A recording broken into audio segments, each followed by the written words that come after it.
link to a previous exam paper on the paper 1 micro paper. First question, explain the likely effect on total revenue for the producers of black tea following a growing taste for the drink among the newly affluent Chinese consumers. Refers to extract 1 lines 1 and 2. Use a supply diagram in your answer. So let's have a look at extract 1 lines 1 and 2. Black tea is the most popular type of tea drunk in the UK. A growing taste for black tea among newly affluent Chinese consumers is set to cause a significant increase in price over the next few years. So we know that there's going to be an increase in demand. Going back to the question, the effect on total revenue following the growing taste in demand. So if we drew supply and demand diagram, increase in demand, higher price, higher quantity, and we need to highlight this new revenue here, and we can just write additional revenue. You could, if you wanted to, do old and new revenue, but what you need to do is then refer to the whole of the square.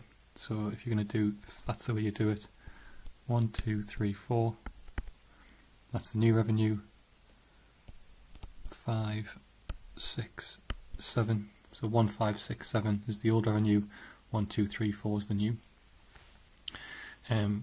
Next question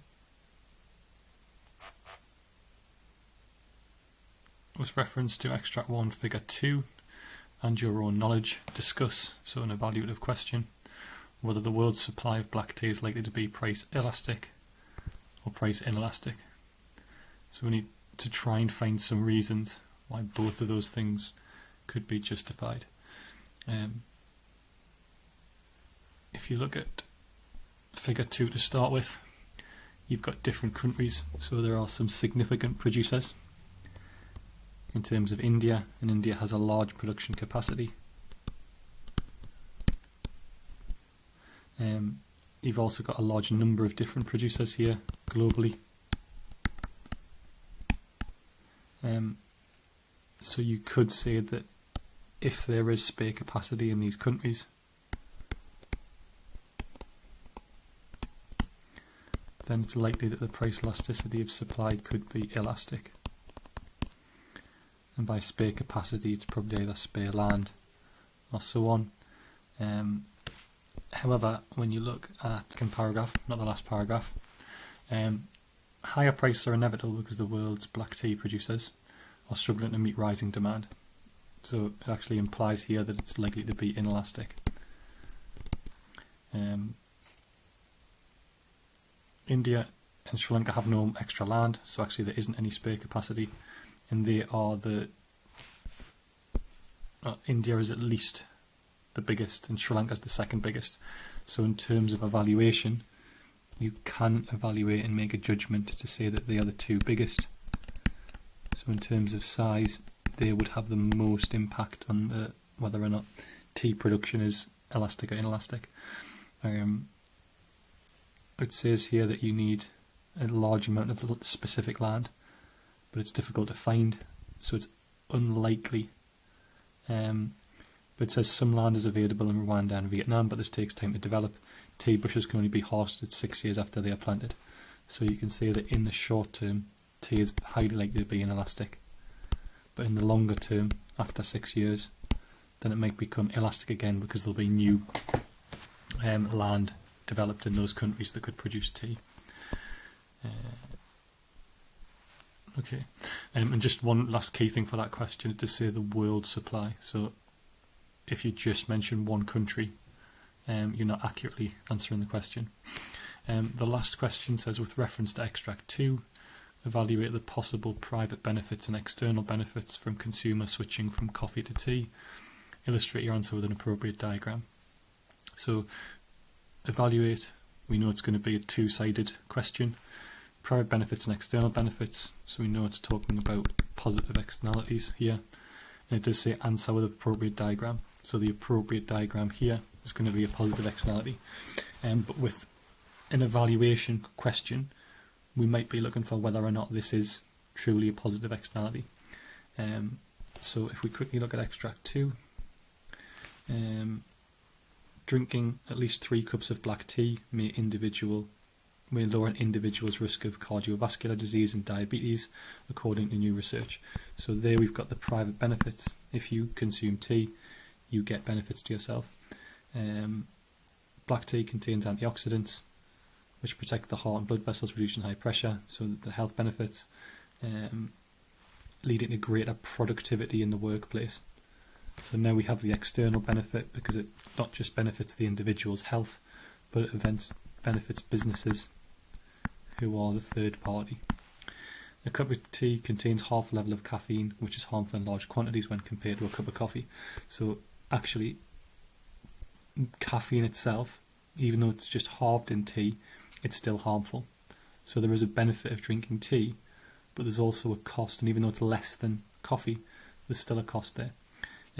However, the researchers noticed that the precise mechanisms in determining the health benefits remain unclear, and further investigations needed. So actually there's an argument against the accuracy of this, or is this actual information failure, because there's an uncertainty there. So coming back to the question, with reference to extract 2, evaluate the possible private benefits and external benefits resulting from consumers switching from coffee to tea. Illustrate your answer. So we need a positive externality to represent the tea. So under consumed, so quantity, free market, quantity, socio-optimum, the definition, which would be your K mark, marginal social benefits greater than marginal private benefits, marginal social benefits greater than marginal private benefits, MSC equals MPC. Let's shade in our welfare gain, pointing to the positive, our welfare loss and potential welfare gain. Access, costs and benefits, and output or quantity.